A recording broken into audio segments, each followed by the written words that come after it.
On this episode of AviatorCast, a flight instructor refresher course. Welcome, aviators, to another episode of AviatorCast. Load up your flight bag with useful flight training topics, interviews, and aviation passion. Let's kick the tires and light the fires. Coming to you from Angle of Attack Headquarters in Homer, Alaska, here's your host and flight instructor, Chris Palmer. All right, aviators, welcome to another episode of AviatorCast. My name is Chris Palmer. I'm actually out of my office now. You'll notice that the studio has changed. I am in the office of a mentor of mine, actually my commercial instructor as well, in Camarillo, California. I will be here for several months, just getting away from the Alaska winter with my family and being with some family down here. So I'm out of my normal area, but I still plan on bringing you content. And so we're going to dive right into a fresh subject for me today, which is a flight instructor refresher course that I took this last weekend.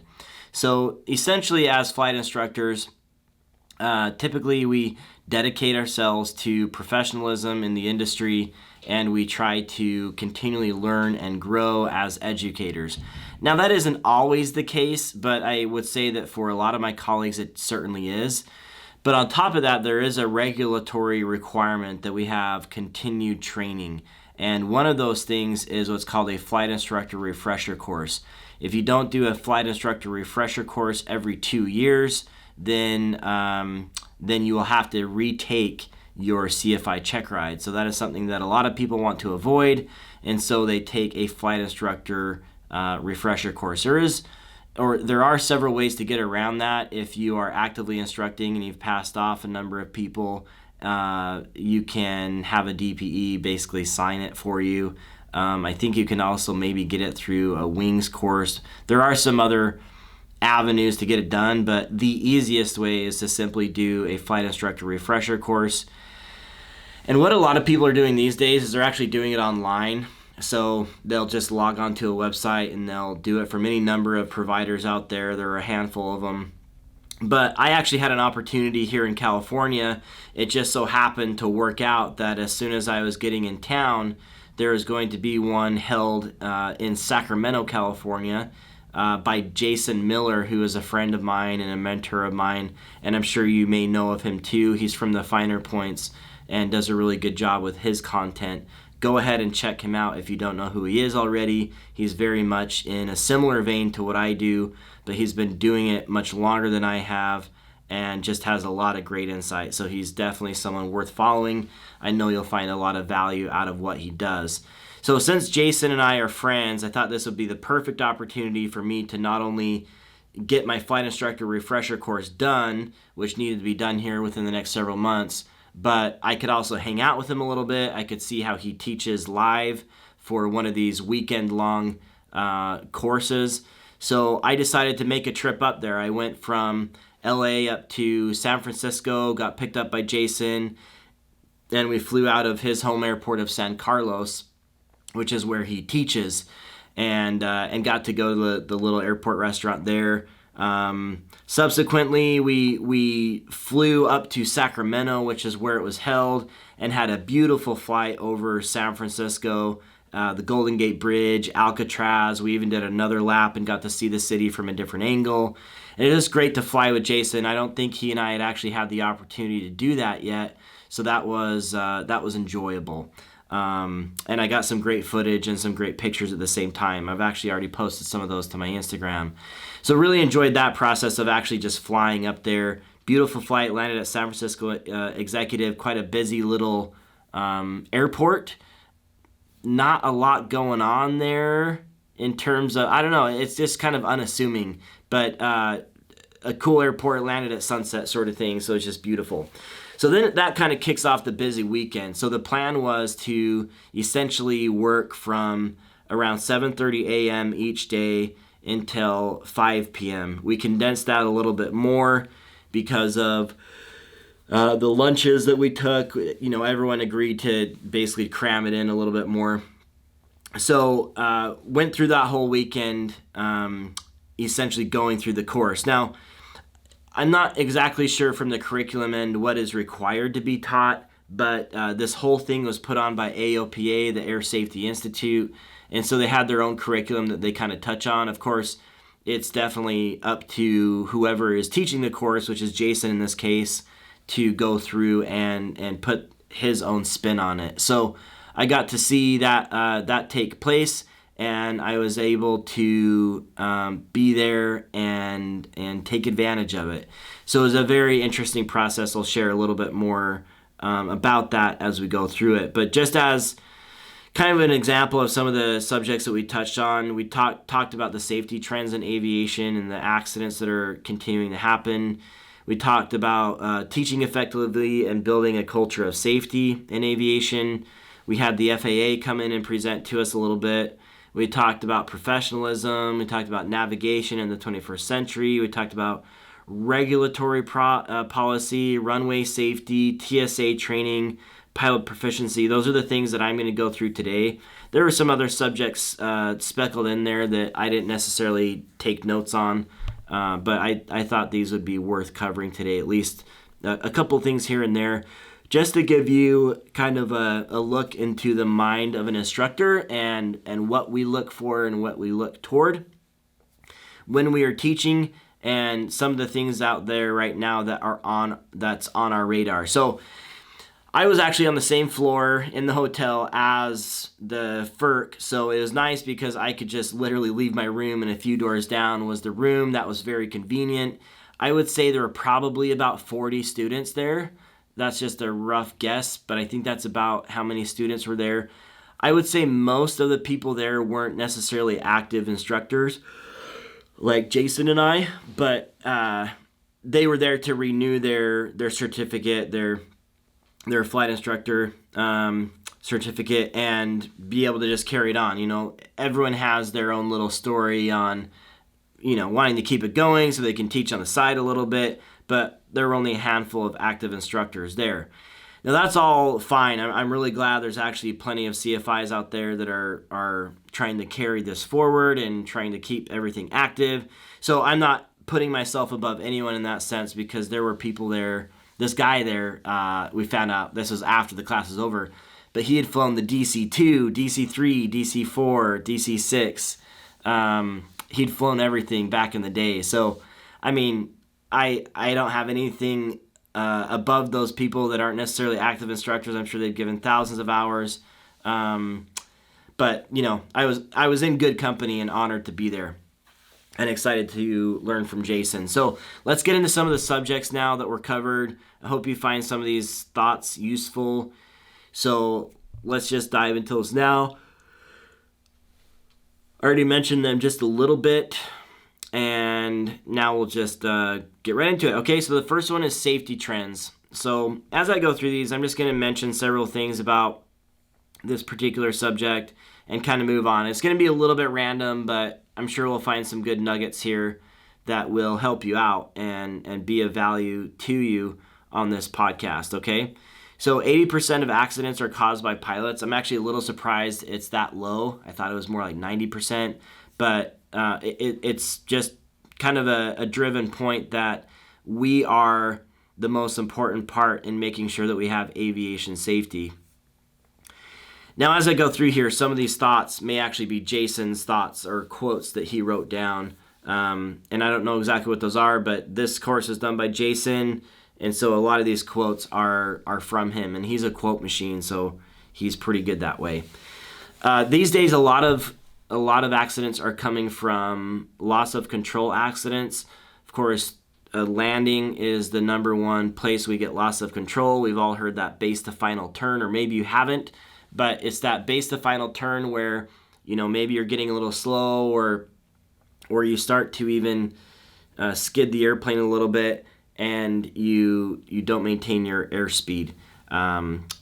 Lots of factors can contribute to a loss of control in that base to final turn, and it's certainly something the FAA wants not only pilots to know, but it's a big emphasis for us instructors, because we are kind of the first line of defense in making sure that those things happen.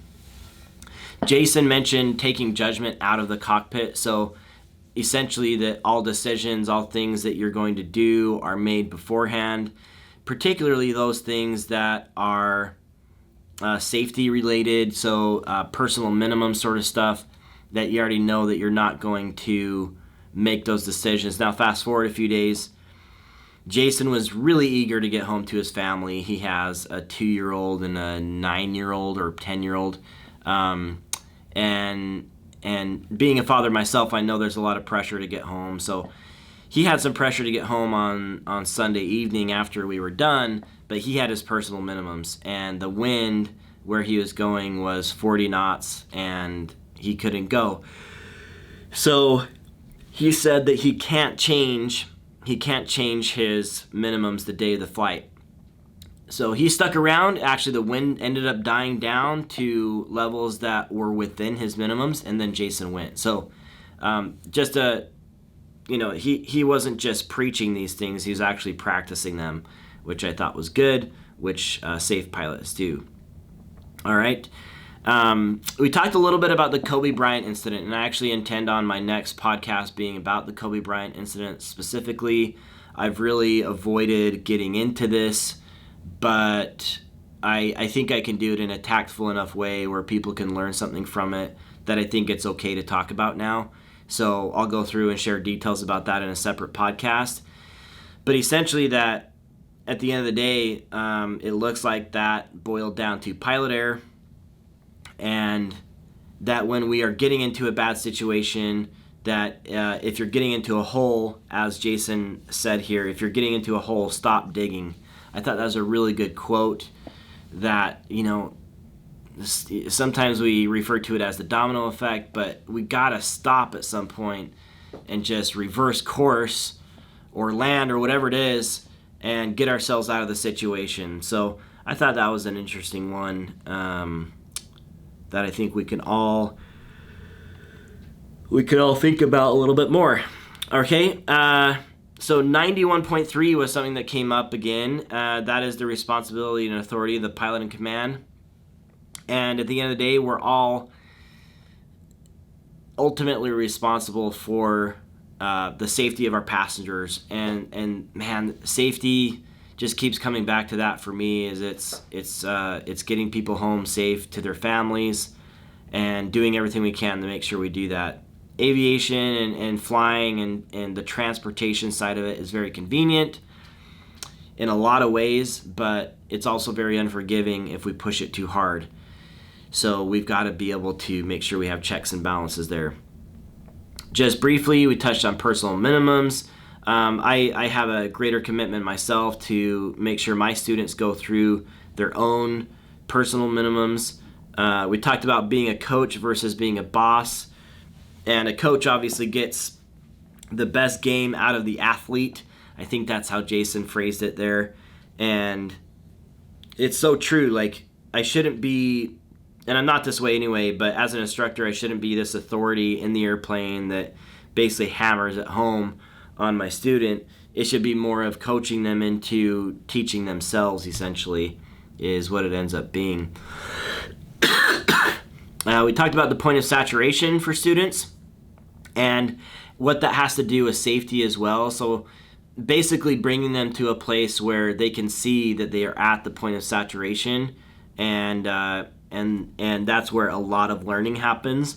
And it also helps the student see that they are, or basically their limitations. It helps them see their limitations at that point. I wrote down these questions here just for myself to ponder, and that is, why is there such a disparity of risk between people like instructors and regular everyday pilots? Do we just see more of these accidents? So basically what was happening here in the class is we were going through these different accidents that had happened. They were Air Safety Institute videos, and Air Safety Institute puts out a lot of great videos to review. And people just do the dumbest things in airplanes sometimes, and it's really surprising that it goes that far. One thing I shared with Jason at lunch, kind of wrapping that whole package together, even the Kobe Bryant thing together, is I don't necessarily look at accidents myself and say, hey, I would never do something like that, and that guy's an idiot, and how could they possibly do that? I kind of reverse engineer it and say, okay, first off, I'm going to assume that I am the type of pilot that could get myself to that point. And now, what would it take to get me to get there? And I'm not any better than anyone else. I know that for a fact, like, I have the capability, and let's even stretch it a little bit and say the stupidity to make poor decisions. And so I really need to check myself earlier on in the process rather than when it gets really critical. Maybe it's even at that point of saturation where I can't handle it anymore. So that's kind of where I start from, is I want to know that I'm not going to make those mistakes, and that I will stop that domino effect earlier on, or that I will stop digging that hole earlier on, but also assuming that I am the type of pilot that could make that mistake. Just as a really brief example, the Kobe Bryant accident was an 8,200 hour pilot. I don't have anywhere near that number of hours, so who am I to say that I'm better than he was? All right. So that was just a really brief kind of random thoughts on safety trends and safety thoughts. We talked about teaching effectively and building a culture of safety, which is something that I've always been really passionate about. I think about it a lot recently. We have all these books as instructors, even student pilots out there, that help us look through the maneuvers and the knowledge and how to fly the airplane. But we don't really have a lot of books that can articulate super well, or really a method of articulating super well, safety and how we build a culture of safety. And I think about that a lot. What am I doing, or how am I teaching that as an instructor that is really being driven home for the student, so that when they leave my nest, they are a safe pilot. I really hope that my current culture of safety is doing that, but I definitely got a lot of ideas from this class to help me become a better instructor. And that's kind of what I think. So I wrote down this thought as we were going through teaching effectively and building a culture of safety.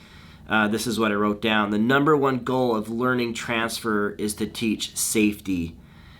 And then I followed that up with a side note of maneuvers and everything else come after that. So it's actually fairly easy to learn maneuvers. It takes repetition and practice to learn how to land and take off. Landing being one of the more difficult things for people to learn, especially precision landings. But that transfer of safety knowledge and that safety mindset is so critical, and I just have I've recommitted myself to making sure that the things I do as an instructor carry through and promote that, and I do have a culture of safety in the students that I teach. All right, so we went through some of the fundamentals of instruction as well. We talked about readiness. That being, if you're not ready, you'll miss it. So if you don't show up for a lesson ready, then you're going to miss it. Effect. If you can make people feel good, then they're going to be more receptive to learning. I think this is one thing I'm pretty good at, is I'm good with people, and so I know how to give critical feedback, but also build them up in certain ways without being dishonest in any way. So just making sure that I have a positive effect on them. Exercise. So practicing certain things is essentially what exercise comes down to, and training like you fly.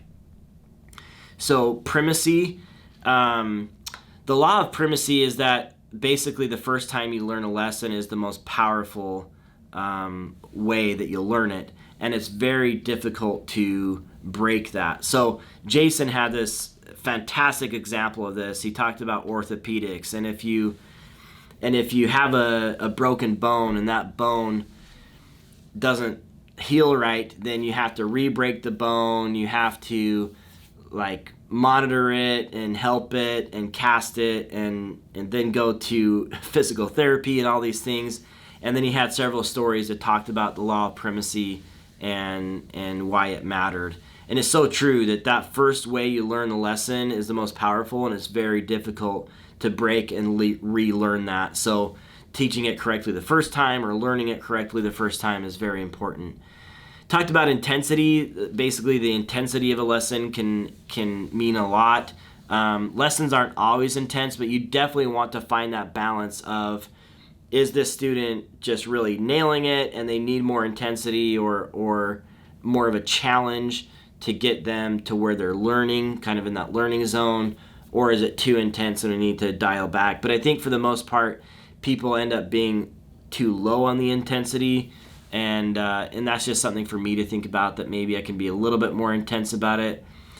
I think intensity can also be directly connected to stamina in a lesson, and a lesson can only go so long before your mind starts to kind of freak out.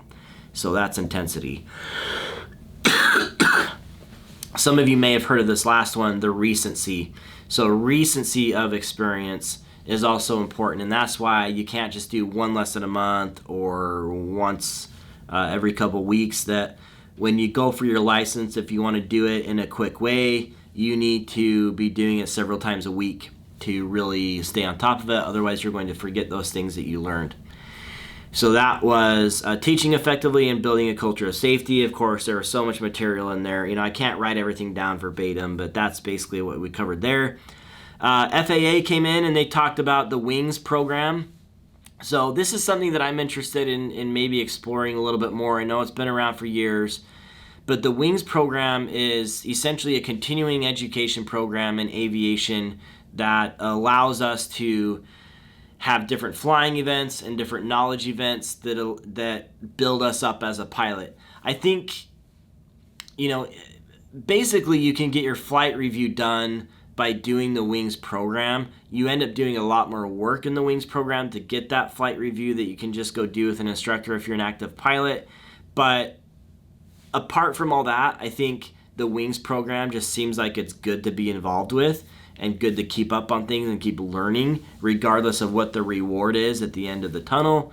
So it just seems like a quality program to me. I'm interested in looking into it more. In Alaska, just thinking geographically where I'm at, typically we don't have as many meetings and things like that, so I'm not quite sure what to do about that. But maybe even for what I do here at Angle of Attack, I can offer some programs online with WINGS credit. So we'll have to look into that. So that's what the FAA talked about, among some other things. We talked about professionalism, which was a good conversation to have, because I definitely feel like I am a professional instructor, and I kind of had this moment in the room as we were doing that where I realized, hey, I'm here, I'm paying attention, I'm really, really passionate about the craft of the teaching that I do for students, and I'm a professional. I'm a professional instructor, and that's just kind of how it is. Those of you that are out there might say no, or you might say, yeah, absolutely, you're totally a professional instructor. But this is what I do, and I do it all the time, and I'm very, very up to snuff on a lot of these things. In fact, I found that several times during the class, I was sharing information as well that was new and relevant, and not a lot of other people in the class were up on that knowledge. Again, not to put myself above them, but just to say that I've done my homework, I'm in it, I'm doing it, and I'm definitely a professional. Even talked about, as a side note, charging what we're worth as instructors and making sure that we're not basically driving down prices for how much work we're actually putting into it. And I definitely put a lot of work into what I do, and so I think that was good for me to hear. Just some more thoughts on what I could do through my professionalism to promote aviation and continue to do what I'm doing. So that was all a good thing to hear, and I hope that those of you that do choose to become instructors, that you dedicate yourself to a level of professionalism in what you're doing. I think anyone at the commercial pilot level and above should be or should have a professional mindset. So that would obviously mean as an instructor as well. Okay, so then we talked about navigation in the 21st century. We talked about some ADS-B stuff. There was some new knowledge there I hadn't learned about before. Talked a lot about the distractions that technology can take from us, and really that it all comes back down to the the basics. So I still think that we're still in a stick and rudder era. I don't know if we'll ever leave that era as pilots unless something else is just completely flying for us. And plenty of good information there in the ADS-B category. Regulatory policy by the FAA.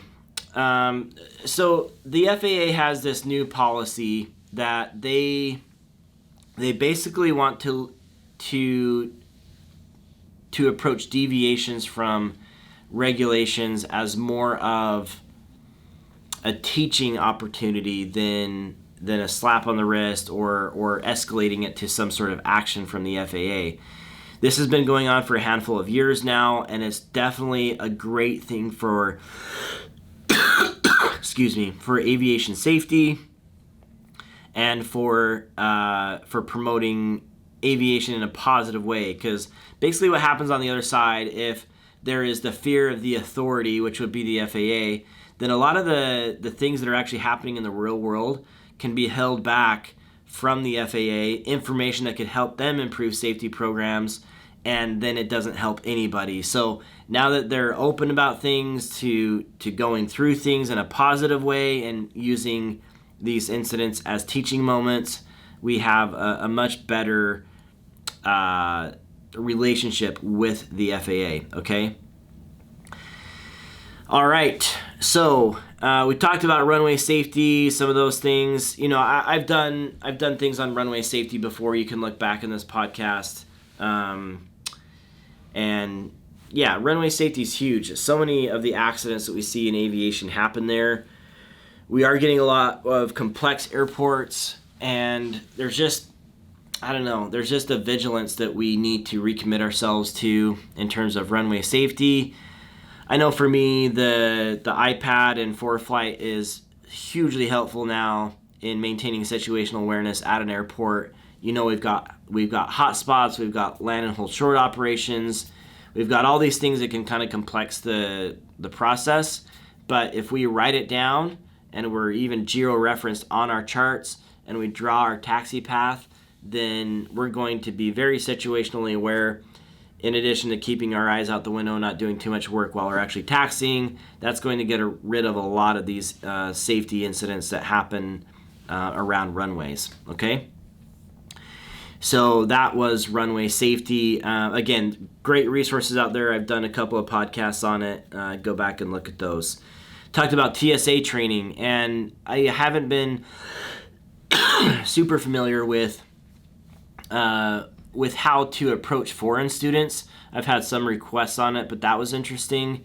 And just, you know, I actually got renewed on my TSA safety training. So basically, instructors are the first line of defense for the TSA for anyone that's trying to do that. You know, as an instructor, just really briefly, I have to check the citizenship of a student before they can start full training.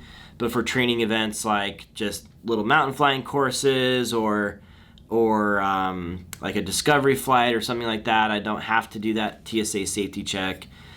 So we just went through all that again. I have the literature and plan on referring to it whenever I need to. All right, so that was TSA training, and then went into more about pilot proficiency.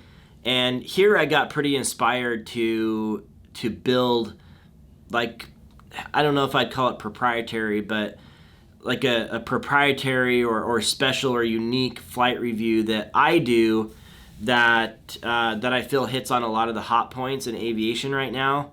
And that is the standard that I have for everyone that I do a flight review for. You know, I've definitely been guilty of doing very quick flight reviews in the past, and it really depends on who the pilot is and how I approach it, because around where I am, there are a lot of professional bush pilots that need their flight review done, so I end up doing some of those.